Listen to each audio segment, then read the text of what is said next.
LAPD, mind if we have a word with you, Mr. Pitchford? Not at all, Detective.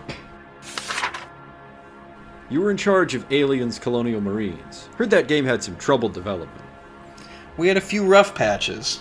That's just the nature of making games.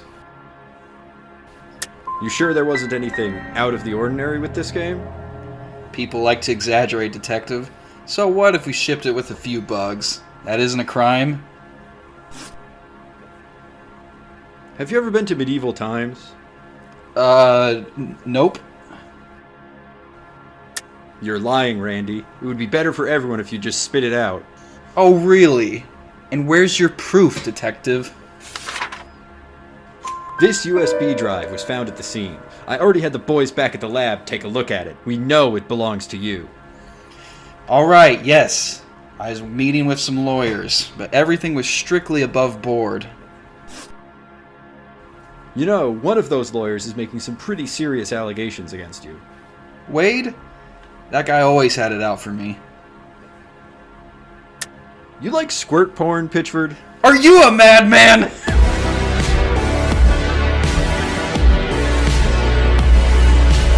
This is like a script. It's not a game script. It's a script. Fuck the Oscars, you know? Fuck the Oscars! Fuck you! Because the most subtle nuances of emotions could be seen on screen. With the PlayStation 4, games have now finally reached that stage. This is the Citizen Game Podcast. Podcast where we talk about... Where we hunt down, where we find the corpses of prestige games and examine them, picking up all the little pieces of evidence and discover who murdered them. Where we find Randy Pitchford's corpse and figure and it out. pick up various small objects located near his corpse. Yeah, in his which hand. all somehow end up being important. Yes. Okay. So usually, or the past few times, I'm like, what do you think? But I think it's your turn to ask me, what do I think? Because you've played this game for the first time very recently. When did and you I played first it play like it? 2 years ago. Okay. But it wasn't that long ago. Not that long ago, no. It was on... I played the PS4 remaster. I did not play the original when it came out. And I played the PC version, which you absolutely should not do. Oh, I'm sorry. I tried playing the PC version, but it fucking broke. Like, in 2017, I tried playing the PC version, but it just broke and I gave up. When you say broke, what do you mean? I mean, I ran into a game-breaking bug and I gave up. Yeah, so part of this is just like the Rockstar game launcher, this terrible cyst that apparently wasn't attached to it. That's like all the negative Steam reviews. They're not about the game, they're about the Rockstar game launcher. And like, good example, if you change your settings, it just won't remember. So unless you like go into like an ini file, it will just be like, oh, you want like 640p or 480p, right? Not HD, like every time. And that's the tip of the iceberg. So if you can only play this on PC, just pirate it, honestly. Anyway, so what did you think? I did not enjoy my time with this game. No. Okay, why? So I looked at like I said, I was like looking at Steam reviews. I was looking at reviews at the time, like IGN and whatnot. And everybody seems to have a very clear understanding of what these games' problems are. Like we already joked about with like the conversations, and that when you are doubting reading people's faces, they make a very obvious constipated face, and that's whenever what the they're game lying. Yeah, and that's like what the gameplay mechanic amounts to. The strange open world, pointless open world. Everybody seems to kind of recognize that and go, yeah, but I still like it because there's nothing else like it, and it's like a well-produced detective story. But that's just not enough for me, and I was more annoyed by it. I basically have that opinion. I mean, that makes sense. Yeah, I basically think if there were games in this basic genre that didn't have all the bullshit, didn't have the fucking open world sections that are pointless. And when you mean genre, you're talking about Noire. I mean, this narrative genre, not gameplay. Well, the Right. gameplay, detective game, but that deliberately ape old school film noir at this level of budget and didn't have all the bullshit that's attached to LA Noire.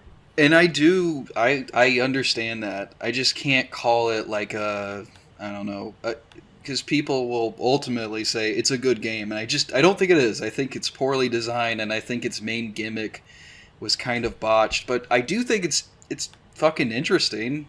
Yeah, because there aren't a lot of games like it, especially, like I said, at this level of budget.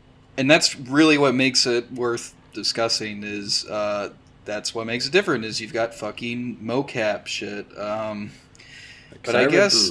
Yeah, I remember this first came out. That was the selling point. I guess we should talk about it first, then. Yeah, the mocap. Yeah, or the specific. It's face scanning. That's the term. Because I remember I did not play it when it came out in 2011, but I absolutely heard about it so much because people in the gaming press were going nuts for the facial animation. Yeah, and they maybe hold up isn't the right word, but they're good. Like they're obviously technically impressive. In the sense that like they are recognizable as modern video game face animation because every big budget game since has used basically the same technology. And they capture the performance. You can see performances, and so to that, job well done. And I think we should contextualize this that in 2011 that's insane. Yeah. Like in 2011, playing this on an Xbox 360, it's crazy that you can actually see a real actor making human emotions. Yeah, and I'm trying to think of like when it comes to just faces in general, which is always, that's games that don't have the budget to do that. It's always still a challenge. I'm trying to think of like what was the big faces before, and I remember like Half-Life 2, but I think that was all still that's like hand done. Yeah, like this is the first time you get the kind of face. I mean, play any modern big budget game, play Uncharted 4, play Last of Us, and you see. Well, yeah, like yes and no, because you have that, but if that budget's being put toward something else, like The Witcher 3 has like godly face animations relative to like how many fucking faces they have to animate. But they're not great, but they're like amazing compared to like a Bethesda game. Right, so for the scale. Yeah, so there's still like a novelty there because like not every, people talked about fucking Horizon Zero Dawn, had some wooden faces at some, like they had it where it counted, but there was like some wooden faces going on. But that's because it's a different yeah, of course. scale of game. I guess I'm just saying that's like, yeah, it's still impressive today. Despite being open world, this is a linear game. I think what's charming about it is unlike David Cage, who he said, I need faces so I can have emotion, and emotion will be good, even though I suck at writing. This was in the service of a gameplay mechanic. Yes. The central game mechanic is built around this technological innovation. And I think that's cute because, like I said, it... And, I can't even like fault it because you're just trying to... You're attacking one of the hardest challenges of video games, which is conversations, because... Right. This is like a problem that they've known about since the 80s. It's like, how do you apply something so binary to human interaction? How do you win a conversation? And I think it's a good realization. It's a good instinct to say, well, the kind of conversation you can win is an interrogation. Yeah, it's a good idea. It's a solid idea. Because you get the information or you don't. There is a winner and a loser if you're interrogating someone. Yeah, and because when it comes to the conversation stuff, that is not like, that's less of an adventure game thing, and that's more of like an RPG thing. Yeah. And the closest analog I can think about is Deus Ex Human Revolution, where you're trying to you have to get like multiple conversation choices right, and it's about like persuading someone, and that's interesting because it takes a slightly different approach. Cause I think it was like Chris Avallone who he was talking about this problem of, okay, like if you put all your points into an RPG for conversation, you just win the conversations because you just have extra options. This is famously a problem with the recent Fallout games. Yeah, and Like so speech, like everyone says in all the Fallout games, like speech is OP because you just talk your way out of the fights. and it's like you just deal with that because you make up for it by just having good writing. But he was like making a comparison to the combat where if you put points in the combat, you don't just win combat, you just get more options and better stats and but stuff. you still have to play. And so he was like thinking, okay, we should do like a conversation upgrade thing where it doesn't give you the right answer but helps you get the right answer, which Human Revolution was trying to do, because it would give you this monitor that would show the heart rate of the person you're talking to. Right, I remember this, yes. And I can only think that was a failure too, because I never used any of that shit, and I got every conversation right by just intuiting the right and all this to say that I'm like, I don't know, they tried to attack conversation, and that's a really fucking hard thing to do. Well, you intuiting the right answer though, that is the correct way to play it though. Like, no. I just mean like. Generally, like, I don't think it works, but just video game conversations, it's a problem that cannot, or it's really hard to solve, or you have to take a really different approach to it. So I don't hold it against it, even though I didn't enjoy myself with the investigations. Right, because that's an interesting thing too. The conversation mechanic stuff makes me okay. So I want to compare this to Max Payne, in that Max Payne is clearly going for this film noir feel, right? Yeah. But it feels restrained by being a video game in that the only thing you can have the player do is shoot things. You have this film noir, but it references obviously John Woo, which makes very action heavy crime films, etc. But it has to do that. It can't go too long without an action scene because the action scene is the only time the player does anything. And that's kind of when I was talking about, like, when we were talking about those first two games where it's like they wanted to make a slow motion shooter, and like, because the adventure game is a well-worn, generally when you do story, you do adventure games like Monkey Island and Grim Fandango and all that. So it was more novel to have a story in an action game kind of thing. Right. Oh, right. Yeah, of course, because Sam Lake got brought on later because they were like, we need an actual writer. But it's interesting to compare this because so much of real film noir is dialogue driven. And so the game finds a way to gamify those dialogues. Yeah, and I gotta give it props that they did. Like, what was the problem with Tomb Raider? It's like you're pretending to be a story about survival, and your game isn't. It's like, well, damn it, they made mechanics that are, the action is pretty minimal. This is a game about solving a mystery and a story about solving a mystery. Yeah, it's not a story. It's not Max Payne, which is a story about solving a mystery, but a game about shooting the bad guys. So a can of worms that I'll eventually open is that this is like the Rage engine, like the GTA 4 engine. Like, I'll get into that, but I was surprised by, I didn't hate it when it did do some action beats. No, they were fine.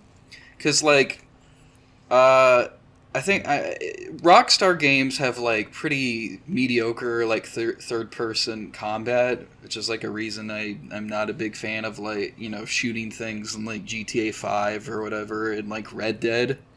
But that sort of mediocre third-person shooter, that's, like, perfect for a game like this, where it's like, okay, occasionally you have to take down one dude. But that's not what you do primarily. That's not your job. Except it goes overboard in a few places. But when we talk about the story, I want to talk about the ending and the final section. I would specifically thinking about that.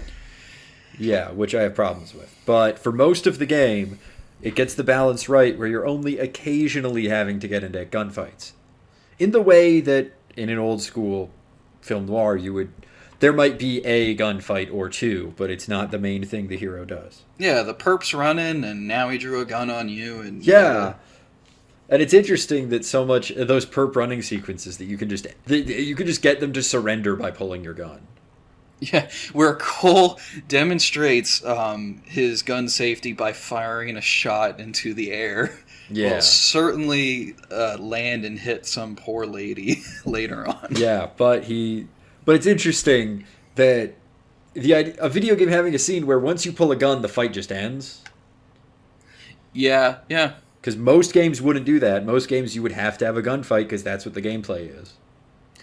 Yeah, it's they actually committed to it. Okay, so I wanted to like I said, didn't like the actual interrogations. Do you like them? You enjoy that? They're okay. I mean, I don't love them mechanically. They are, I feel, a bit too easy. Because there's an old school adventure game quality to them. Especially when you say, that I like. Especially when you call out lie. Because when you do lie, you have to, find the right piece of evidence. Right.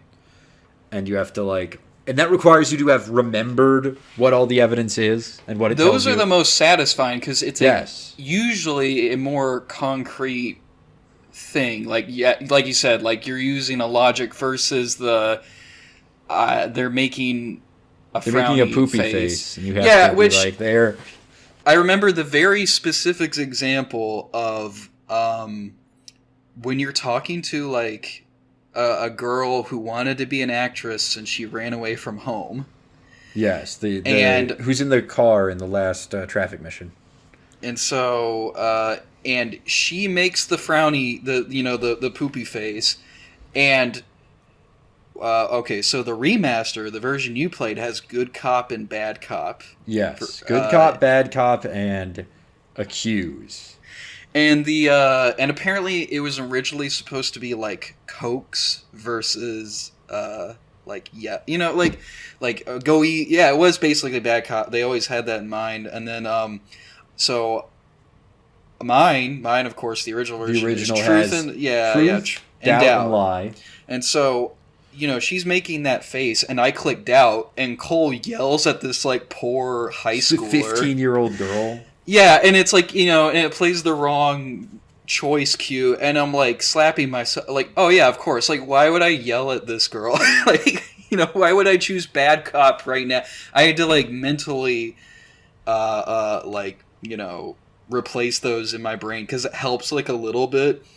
But that just to say, it's there's clear examples where it's you really don't know what to choose between truth and doubt sometimes. Yeah, because lie is also the easiest because you just as long as you got all the evidence and you remember it.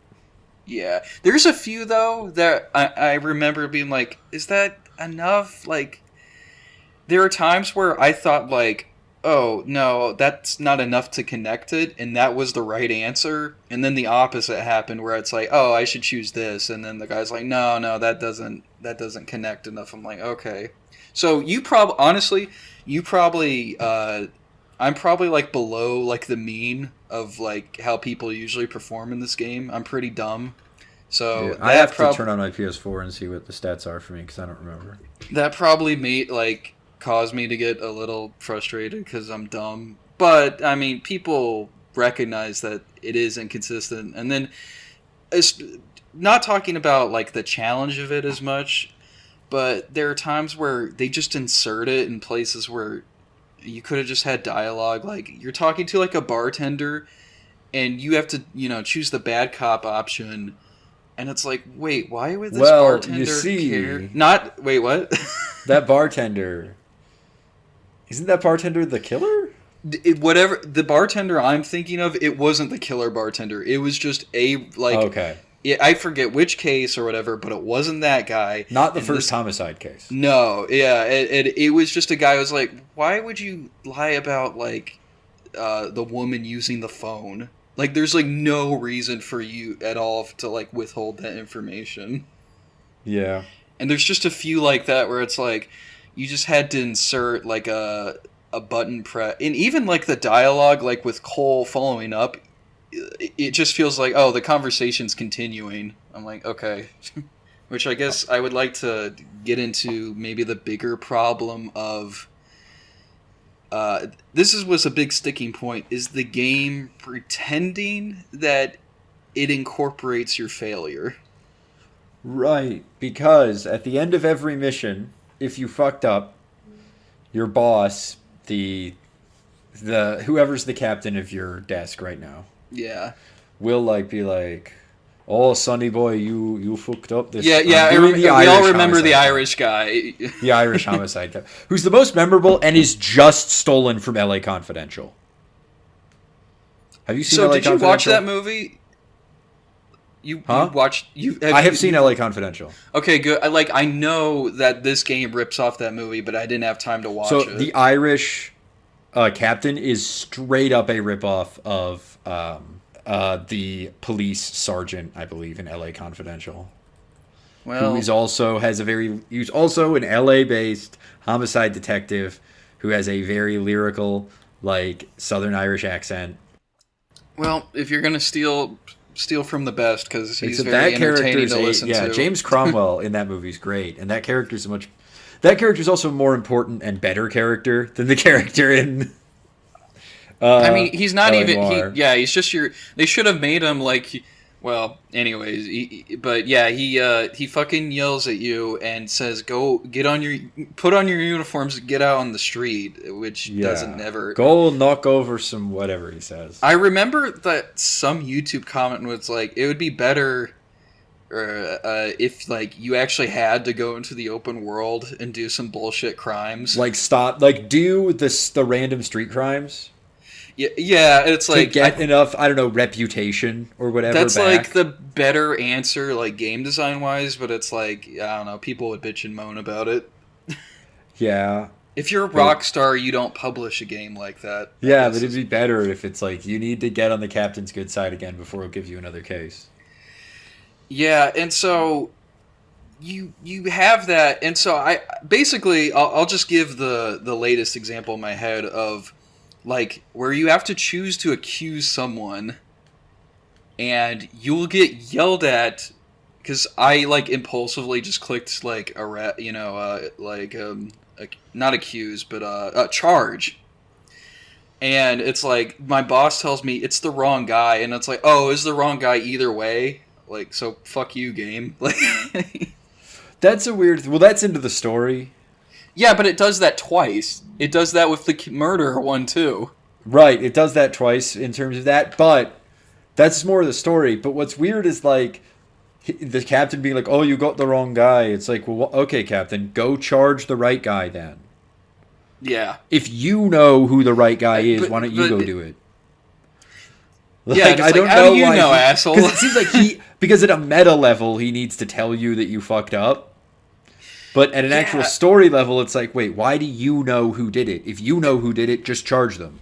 And so the story of the case, like, adapts to your failures, like in that micro sense. The final cutscene adapts to it, but next... No, well, not just that, but like the fucking, if you blow an interview, you have to tail someone or something. Right, and if you don't find a piece of evidence, you're not able to ask that question in the interview. Yeah, and so, but the fact that, that ultimately, it all ends up okay and everything, and then on the actual story, because the story actually continues through these cases. They're not the one-offs. Still the hot rising star, even if he fucks up every case. And so, it just makes me. It's like the game just tells you, it's like grading you, and it just tells you you're a bad boy. And the only reason, like, failure doesn't actually change anything or make anything more interesting. All it does is it kind of gives you like a shittier script and tells you you're a naughty boy and then continues on your way. And I really hate that. And you get a bad score on the individual level. And it's like, just make me fucking do it over again. Like, or like make me, like, fail me instead of pretending to carry on. Like, it's just weird. Right. I mean, and to compare this to like, I like bringing up the example of Until Dawn. That story, that adventure game, high budget adventure game, where there's a lot of like railroading stuff, but everybody can live in that game and everybody can die at that game at various points. And so it has that wiggle room where fucking up in certain parts does make the game more interesting. And, you don't get that here. It's a weird mishmash, like you said. It's like at a meta level, the game has to tell you fucked up, even though Cole doesn't fuck up. Yeah. Until he does. So should we talk about the story now? Yeah. I think the game actually starts pretty strong. I agree with that. I agree with that. The sort of both the first case that's kind of fake because it gets aborted, and then the real first tutorial for the investigation stuff. Yeah. I think are really good. I like the fact that your first case, it sets a tone that the game then never delivers on, where Cole Phelps finds evidence of some sort of conspiracy and then the case is just shut down immediately. Oh yeah. Because that's very LA Confidential. That's very sort of... Yeah, it caught me off guard. It was pretty interesting. Neo-noir, because old film noir isn't as willing to criticize the police. But, it sets up an image that of LA and the LAPD that the game kind of doesn't carry forward. Because that never happens again. Well, wait. But it does, like, a lot of the bullshit in the arson case is like... I guess arson... Yeah. Yeah, it brings it back. But so what I like about in that first level that doesn't come back is the idea that there are just impersonal, like, we don't find out who fucking covered up that murder. Oh, okay. Like, it's saying. A mystery Cole doesn't even get to solve because it's bigger than him. That never happens again. We solve the mystery in the game. Yeah, we solve the mystery that is bigger than Cole. We solve the ripping off Chinatown mystery, because we have ripping off LA Confidential, now we're ripping off Chinatown. Have you seen Chinatown? No. Okay. But I just like assume that almost everything in this game is a specific film reference. Yeah, that's of course. So the whole real estate speculation thing is basically, well, I don't want to spoil Chinatown for you. I will forget by the time that you watch it again. Yeah, because the whole real estate speculation plot in Chinatown ends up not being true. Okay. All right. It turns out it's actually a cover for more disgusting crimes. Interesting. Okay. But that's not true here. It is genuinely a real estate speculation bullshit thing. Yeah.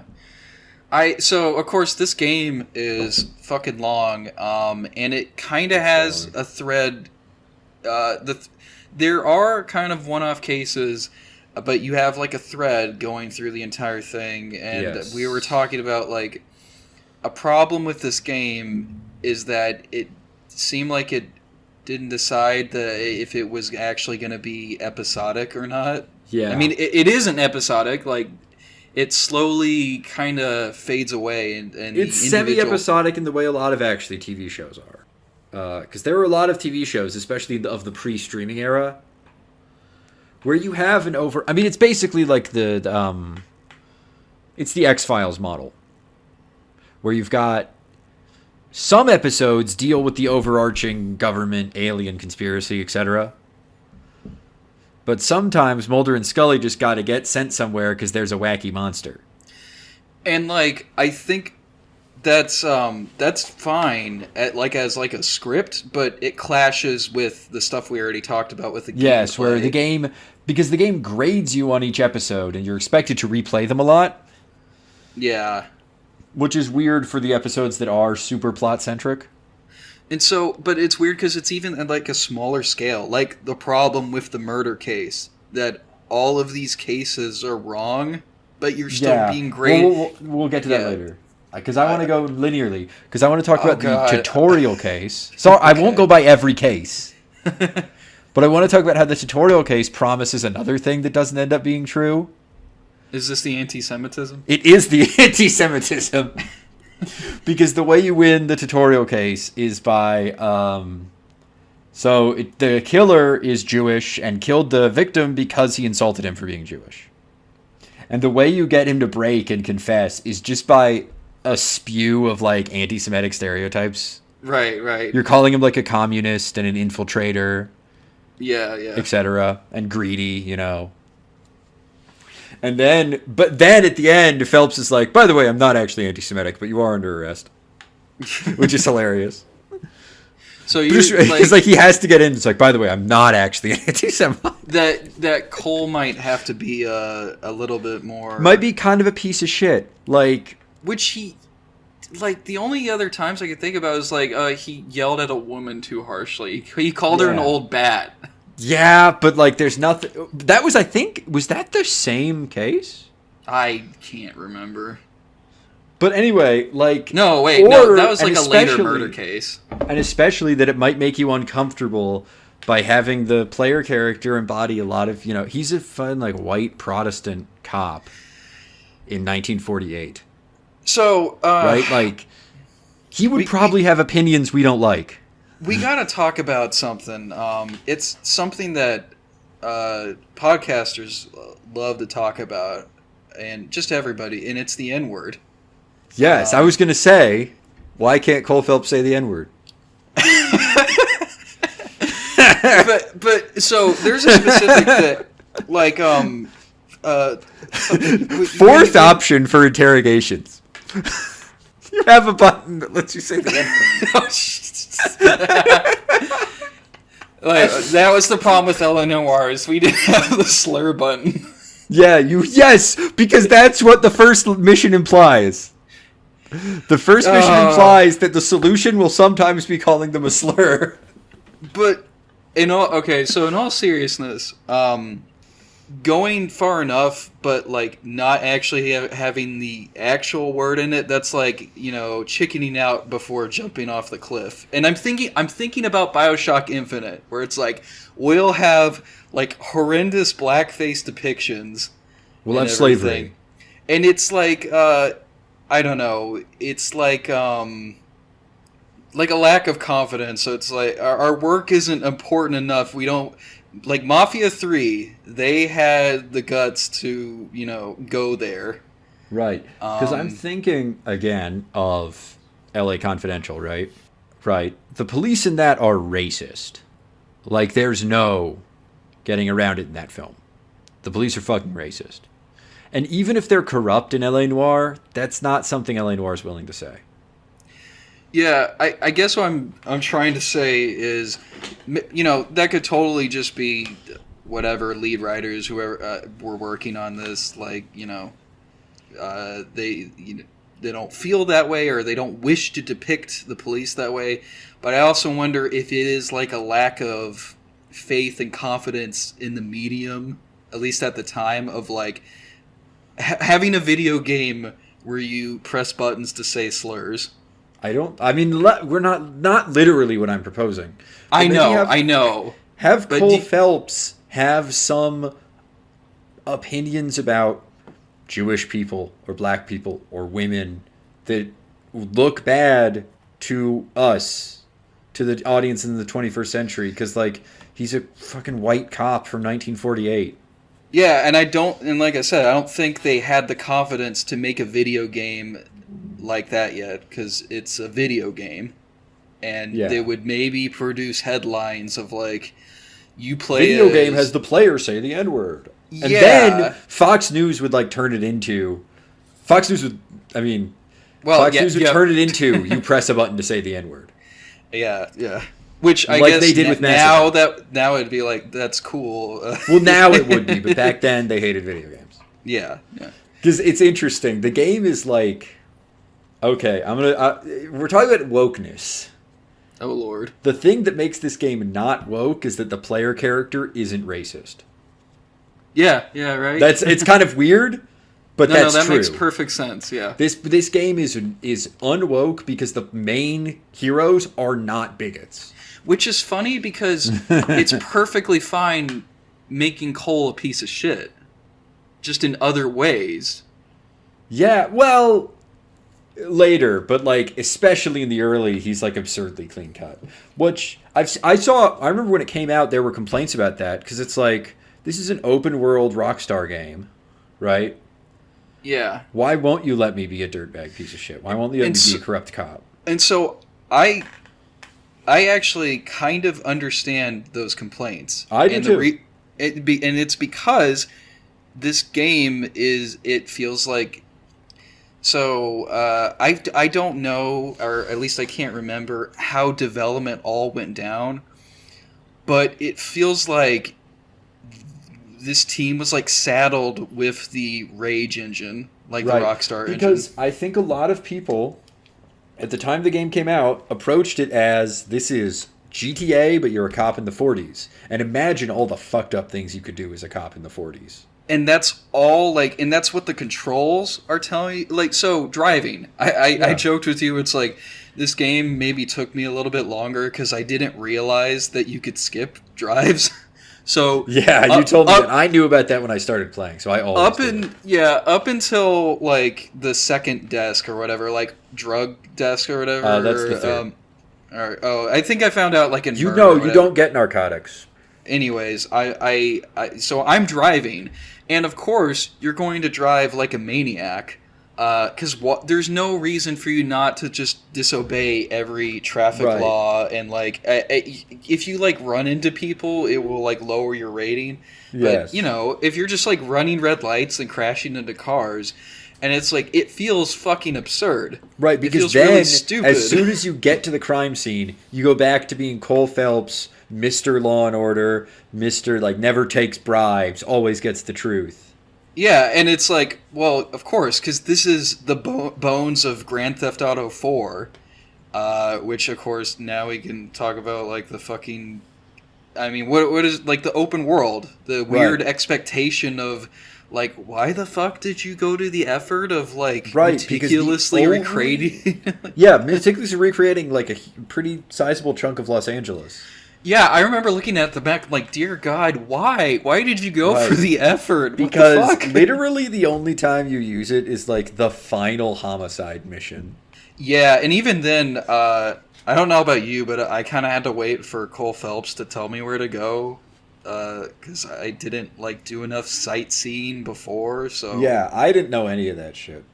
Yeah, that was like almost a good idea, but yeah.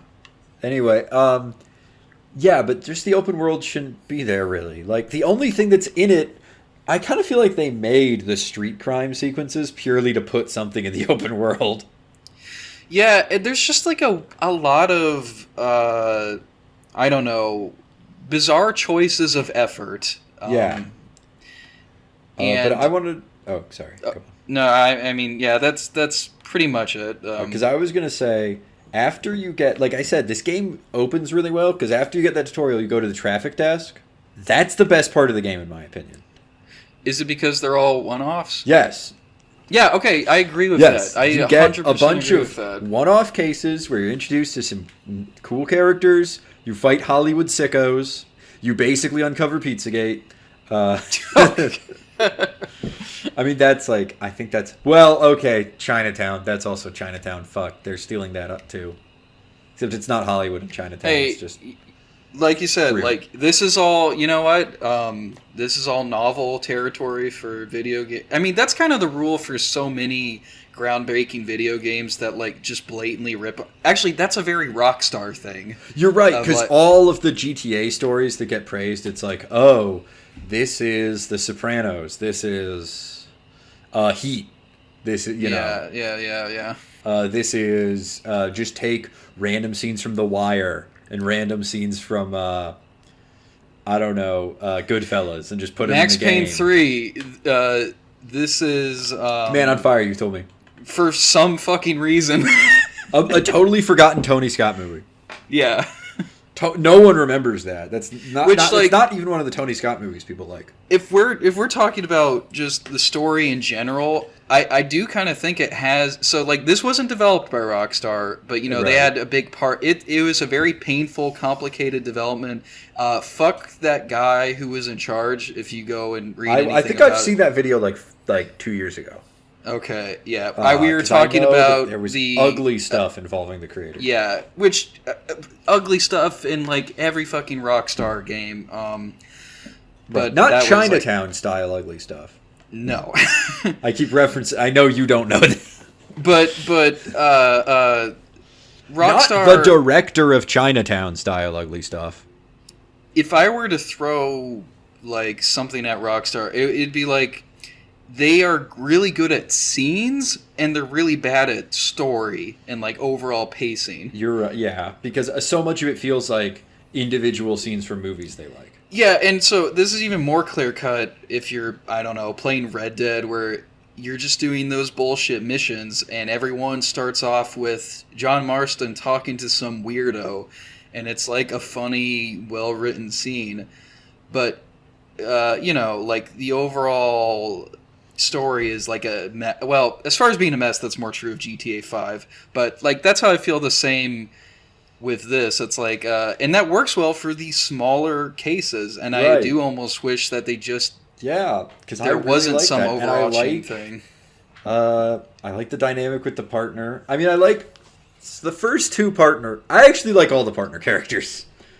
I like Rusty a lot because he's such a very he's a piece of shit, but a very specific type. He's a piece of shit who still cares. I also like believe him most. Like I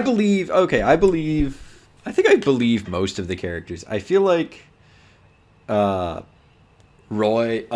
gets a bit cartoonish. Which one's Earl? He's the piece of shit.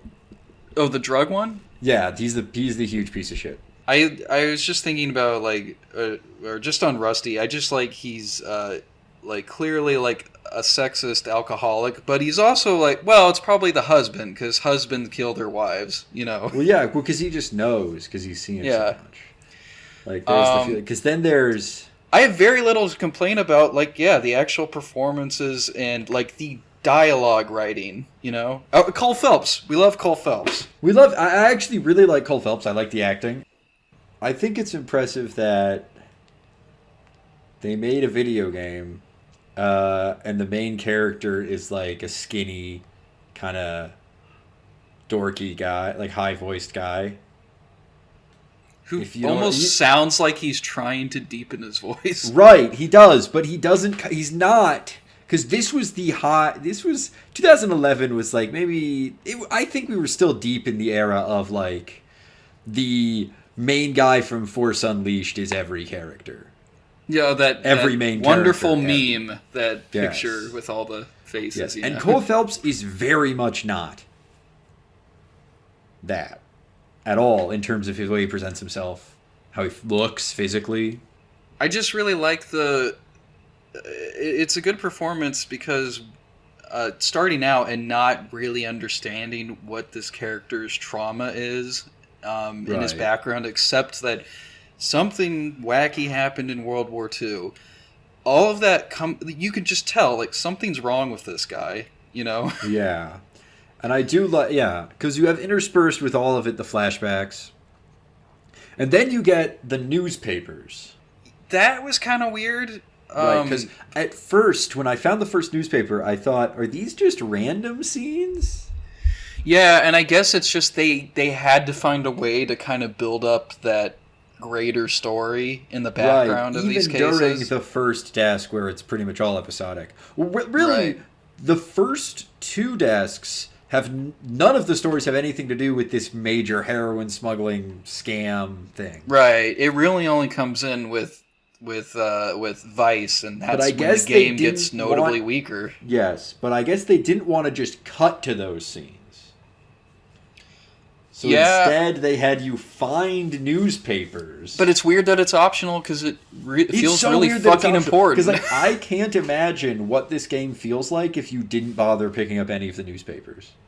Yeah, with the the doctor who talks like this, you know? Yeah, Doctor if who talks like Benoit Blanc. Yeah, but if you picked up none of the newspapers, when that shit just starts happening in the main story... I mean, and they put those newspapers in really obvious places. Right, and they're in play because they count as evidence, I'm pretty sure. So I think it'll tell you haven't found all the evidence until you pick it up.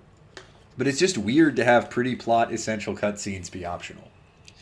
Okay, so I got something, like, back to Cole Phelps real quick. Back to Cole Phelps real quick. I was thinking about the lead guy from Mindhunter a bit. Yes. And I guess I wanted to ask you, as a little bit more of a connoisseur, like, how common was the trope of, like, well, the detective, he's got to be, like, kind of, like, fucked up, too, to really understand these guys? I don't know if it's understand these guys. Because in the 30s, 40s, 50s, the era of classic noir, there were no serial killers. That word didn't exist. So they didn't really have a conception of that's the specific, like, Hannibal Lecter, Zodiac killer image. So is this anachronistic with it all? Like, the... Because they do go, like... it's very clear with... Cole Phelps reads he knows these poems, and they have the line about, like, he loves the Japanese because he understands, like, that we cut off their oil. And he understands the motives of the enemy. His enemy. He knows his enemy. Yeah. I'm trying to think of... Because old school film noirs, they're not often about hunting a specific killer. They're more about unraveling a mystery that isn't necessarily a specific murder investigation. Like, I'm thinking of the Raymond Chandler that I've read. Which I guess they only play with that in the murder... they kind of get with it in the arson one, too, because he's tracking down... A conspiracy. That is actually much more like an old school film noir.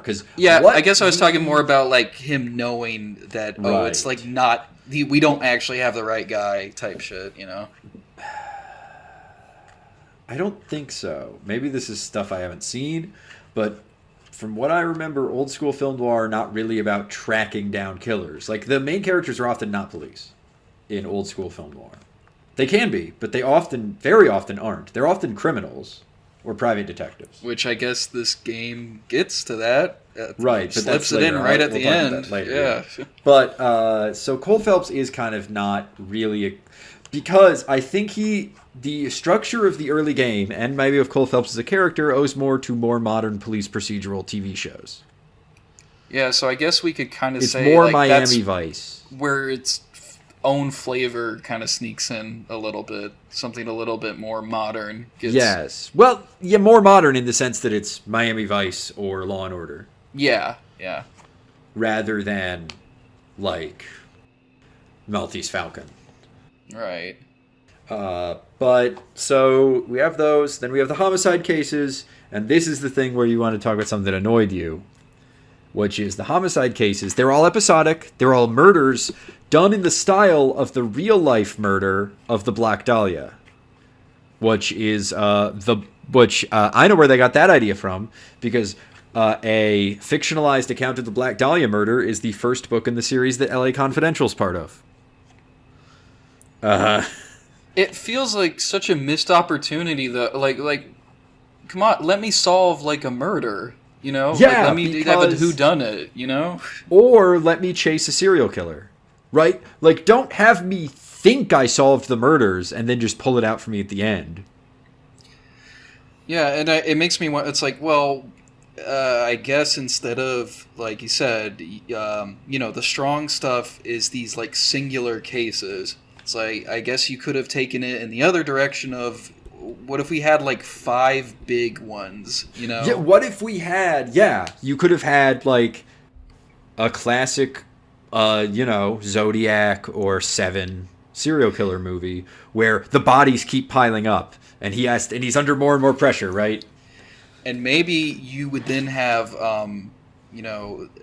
more chances to add a little bit more variance to the story so that your fuck-ups could actually matter. Because if they wanted Homicide, like, they should have picked, if they wanted Homicide, to be a series of unconnected murders or a big story arc about hunting a serial killer. But they did both. Because basically you solve all of the, for people who haven't played it, you basically solve all of them. And then the last mission reveals that you were wrong about every case because all these women were actually murdered by the werewolf, which is the press nickname for the real-life killer of Black Dahlia, which is a very famous unsolved murder case from 1947. If people don't know what the Black Dahlia is. I actually didn't, so thank you. Okay, the Black Dahlia is a woman named Elizabeth Short who was found naked, beaten to death, in a public park in Los Angeles. Or not, I don't know if it was it was in public.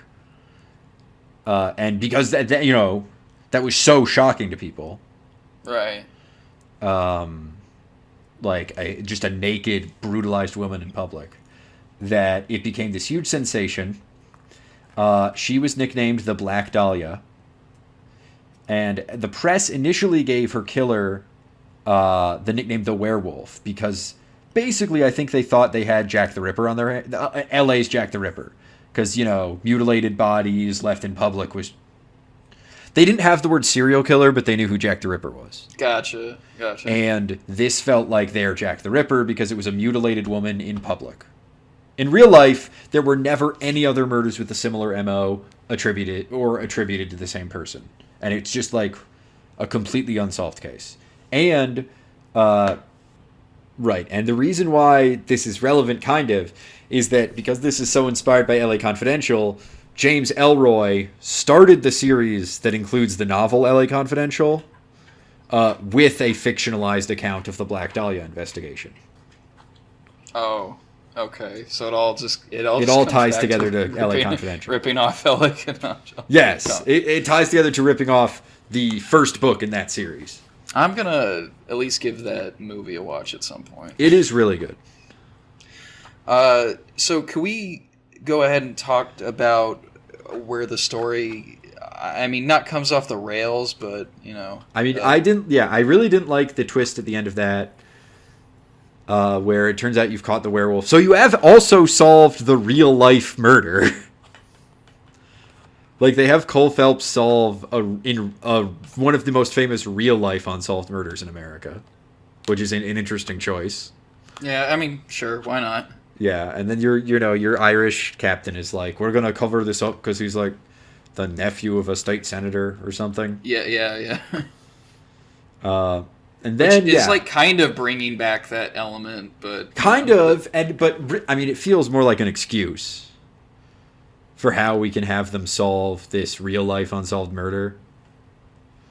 Yeah, it's almost like Assassin's Creed. Yeah, where it's like, how? Well, if he was the Black Dahlia killer, why wasn't it solved? And it's like, well, because blah blah blah.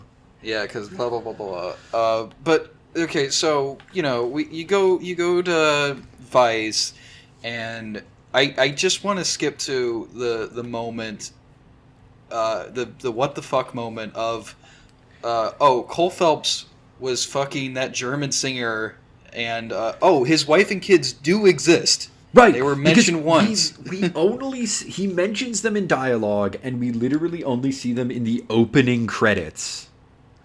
Well, he's leaving for work. That is such a fucking bizarre choice of not doing like the most minimal setup of like. I say we see them. We actually only see his wife. I don't believe. No, right. You just see the wife. That's right. We never see, even though he's like, let me see my girls. It's like, we haven't. Why should we care? We've never seen them. And that's like such a, because I remember when he's like accused, when they're like taking his badge and gun or whatever the fuck. I'm like, what do you mean? Cole didn't do it. I didn't see him do anything. Yeah. I'm like, oh, it was more shocking to realize, like, oh, he actually did. Like, it would also, like, it would have been so easy to, at the end of one of the cases in the earlier desks, have him just come home to his wife and kids. And you have to, and this is where, like, you really have to, like, question where resources were put. Because, number one, if you cut down the open world right there, you freed yourself quite a bit of time. Some time to establish characters that matter. And also, I mean, fuck, if you got rid of, or at least like condensed, some of the cases or whatever. I mean, I forget that the game actually shipped with less cases because there's that really bizarre.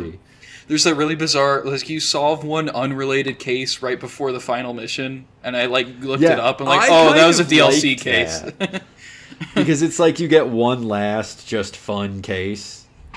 Yeah, it's like a it's abrupt big pace in breaker, the flow of the story. Yeah.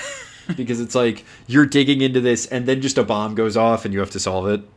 Because, like, the game, it's too fucking long, or at least, like, yeah, just trim some other places and give, like, one scene. Well, you've got all these fucking newspapers with... I'm not saying that story isn't important, but, you know, have a scene where Cole comes home to his wife, and he wants some nookie, and she's like, you don't even need to do that. You don't even need to have dialogue. You just have just her there. Remind us that she exists. I think it's also weird that, like... Is the game trying to surprise us that he's fucking the German singer? I think so. I think it's meant to catch us off guard. Because it is a little... Because, I mean, that kind of makes sense because he's otherwise presented as the cleanest of cuts. He gets mad at Bukowski when Bukowski talks about how he cheats on his wife. Yeah. So clearly meant to be like, this is out of character. Because he's established as not liking people who cheat on their wives.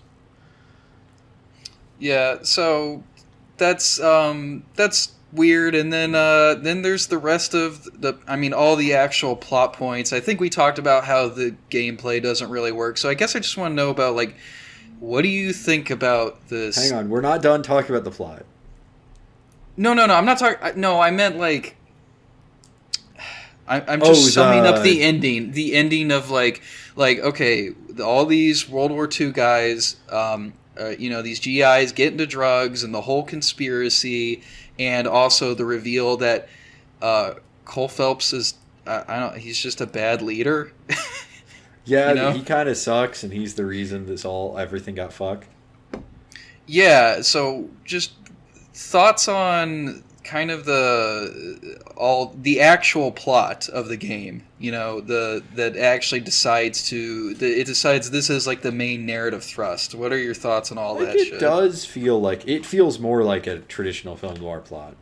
From what you've told me, that sounds like you said, like the conspiracy, Right, and the conspiracy, and because you also have this suburban development fund, or whatever it's called, where they're trying to force veterans who got cheap home loans off the GI Bill out of their houses so they can jack the prices up and sell them for higher when a highway comes in. But it's also, like, it's starting being burned by a vet who's lost his mind because of trauma. Right. And he's being manipulated. That's the guy they hire to be their guy to burn down the homes of these veterans to get them out of their houses. The veterans who won't take the checks. Yeah. And at the same time, there's this conspiracy of vets who were involved in this, who also dealt heroin that they stole from a U.S. Army medical, or dealt morphine that they stole from U.S. Army medical supply while they were coming home. And those two plot lines end up overlapping. I guess, like, it was kind of like all the asterisks aside of, like, the problems I had, it's like it was kind of, like, well set up, and the conclusion was somewhat satisfying. Right. Well, I want to ask you, how do you feel about the second player character? I don't even know. Like, he just shows up so late. I mean, he's early on in the flashbacks, right? Yeah. I guess it's interesting, at least, like, having that change of perspective at that moment, kind of when you're losing your grip on Cole a little bit, maybe because he's done something you don't know. Yeah, and you're kind of you're not relating to him as much. Maybe I kind of find that, like, interesting, but it also is it is kind of a weird, and I mean that is like a specific video game thing of the continuity of like, okay, I'm driving this completely new guy now. Yeah, now I'm Jack Kelso. Right, because Jack Kelso is in some... Because, okay, so I think him being an insurance investigator, which is, I think, a semi-common job for film noir protagonists. That sounds right. It's because it's a detective, but not a cop. Yeah, I think about like Into the Mouth of Madness. Into the Mouth of Madness, the main character, and the movie Double Indemnity. The main character is an insurance salesman, but he's the sort of villain protagonist, and his heroic detective antagonist is an insurance investigator, and that's like one of the most famous film noir ever made. So that might be what they're referencing here. Or it might just be an excuse to get him involved in this suburban. I guess there's like something stuff to be said that like the insurance guy turned out to be like the true blue hero versus the guy that we thought was. Yeah, but I just feel like the subverting Phelps comes too like. It's we already discussed that it's not handled well, but yeah, I know I get that. That is absolutely what they're doing. They're trying to do. Yeah, but I also. How do I put this?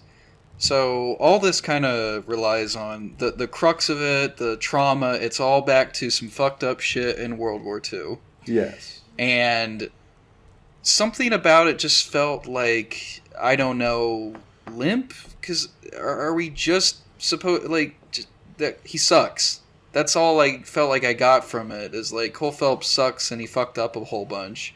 Yeah. It didn't seem like a strong enough specific character flaw, if that makes sense. Yeah. Just that he's a bad commander, you know? Yeah, he accidentally committed a war crime, I guess. I don't know. It felt like it needed to be. I mean, I understand the guilt of like the only thing I could try and pick from it is like the guilt is that he got rewarded for doing it. And right. He knows he doesn't deserve it because he knows he killed people who he shouldn't have. And it's kind of, there's supposed to be like a comparison with, or direct correlation where he gets all these accolades for being a good cop.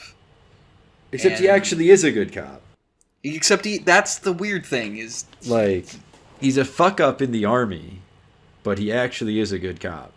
Or he just Marines, was horny, right? and he did that one mess up. You know, in 1948, that is literally a crime. Because that's a part of the plot that was kind of weird when I played it. I didn't know this. Adultery was a crime. Yeah, but I thought it was more about that she was involved with the criminal, the heroin stuff. No, so that was true, but the reason they pushed him out of the force is because they're covering up the fact that some brothel madam is going public about a bunch of politicians. Yeah, okay. This is like a weird background thing. But yeah, it's like there's something missing there for his like flaw, or something's not quite coherent. I just need something stronger. I also want to say I think I disliked Jack Kelso purely because him playing as him is when the game like gets way more action heavy. Oh yeah, definitely. And it just doesn't work. No, and a game that's been relatively restrained about its shootouts, that like it felt natural, like the assault, having a bunch of Marines like assault that mansion. Right. I was like, why did this turn into like Gears of War? What is happening? Yeah, and you know what? As I like to do, I of course revisited the Zero Punctuation review, where he stated the very obvious: shouldn't the climax of this, if it's like a test of what we've been doing, shouldn't it be like a guy that we have to interview for a really long time, and he has like a really subtle tell? Shouldn't it be the old guy who's like the head of the Suburban Redevelopment Fund? Yeah, we should have to get in a room with him, and he's like, "You'll never prove anything, detective." Right? And we have to bring together all the evidence we've gathered this whole time and fucking like make him confess by proving that if we go to the press or the courts, we can get him. Right? And it's just like a game that's been so confident about not being what you'd expect, which is like GTA 4. Turns into it. at the last second, it's like, I don't know, just have a shootout. Just the fact that the final gameplay level is a fucking dumbass like gunfight in the sewers. And this could very much be like, because lots of game endings are short, abrupt, and because it's it's totally possible they ran out of money. Yeah, and they games are worked on a little bit more linearly like that. So by the end, because you're also just gambling that most people won't even see the end. So yeah, why not just rely on some meat and potatoes third person shooting? Yeah, but it would have been so much. But if you have a story you care about. Right, I think it was the wrong choice. I could see how the decision got made. Right, like half-assing the ending is not what you do when you're doing a mostly narrative-driven thing that you care about. I mean, even like Cole Phelps dying, that needed like a beat. You know, like it's so fucking abrupt. It just cuts from him drowning to his funeral. Yeah, and then it's over. It's like Cole Phelps' death felt really weak, especially because it's like. Feels like it's like they're in the sewers and then he just drowns. That's it. Yeah. Like it feels like his death didn't mean anything, and maybe that's the point, but I don't think it is. You're kind of just for all the strengths of the I don't like I said like the plot having like just being coherent, because you have to remember this is video games, and that's a point in its favor, is just be like setting up plot points. There is an attempt at a character arc and and I was genuinely shocked at like the like killing civilians thing. The fact that the main character turns out to not be who we thought he was, not literally, but like the fact that the game at least expects us to have some kind of emotional relationship with the main character that it can subvert. Yeah, and it just, but at the end of it, you're just kind of left with the shoulder shrug. Yeah. That was my reaction at the very least. Yeah, I thought the ending was really weak. And the whole, I like, Herschel. I like the old guy you work with in the arson desk.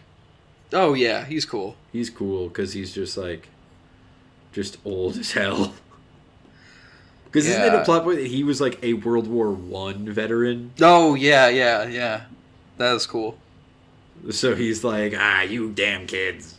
To like all the World War II vets who are just coming home. And if, so to like bring this full circle, I was like looking at like the Metacritic and like reviews at the time, and people kind of, like I said, people seem to see the same things where, obvious problems, but damn, it's just so unique. And it is. And the thing is, I think so. I was like trying to find sales or whatever, and it's like it wasn't a flop, but I think with it underperformed given how expensive it probably underperformed, and Rockstar probably just thought it's like, okay, that was like it's not worth it, that sort of experiment. Which is kind of a shame. I mean, because now it's completely different. Like nothing except for GTA Online is worth it for Rockstar, almost. Like, and that's why all these games. That's why you should pirate these games, because they don't care. They want you buying microtransactions in GTA 5. Like they don't. Whatever the $5 that you buy this game on Steam for, they do not care. These are your personal opinions, and not we do not endorse piracy. These are your personal opinions. Yes, I'm George, and it's my personal opinion that you should not pirate representative Rockstar games. of Citizen Game LLC. Yeah, all that shit. So if you obviously enjoyed this game more than me. What are your final thoughts? My final thoughts are more, it's please. A semi-successful experiment. Try again. I wish they would do this now again, but more polished. I wish they would make this now. Is what I mean, like a more polished version of this that you could make now. Yeah. As opposed to it has the mark of being at the beginning of like various processes in the game industry, a greater focus on narrative, motion, performance capture technology, obviously, right? Right. but it's near the beginning of that, and that makes it inevitably have these weird idiosyncrasies and flaws. And maybe, I don't know, more people would be more receptive to like a highly produced detective game than they were before. Yeah. I don't know. So my final thoughts is it's like it's both kind of like the best and the worst of a prestige game. And what I mean by that is God damn it, they were trying something new. They used all this budget and these special effects and everything, and scanning to try something that isn't Gears of War, except when it is, of course. And then, but on the other hand, it just doesn't work. And so I don't think this is like an adventure game. And we talked a lot about the interrogations, but there's also like the looking and picking up objects. And that's all like boring as hell and really like I was playing like Obra Dinn or whatever, and I know that's a very different type of like murder mystery detective game, but god damn it, I wish this game like had some actual puzzles. And we talked about like the lie button is the closest you get.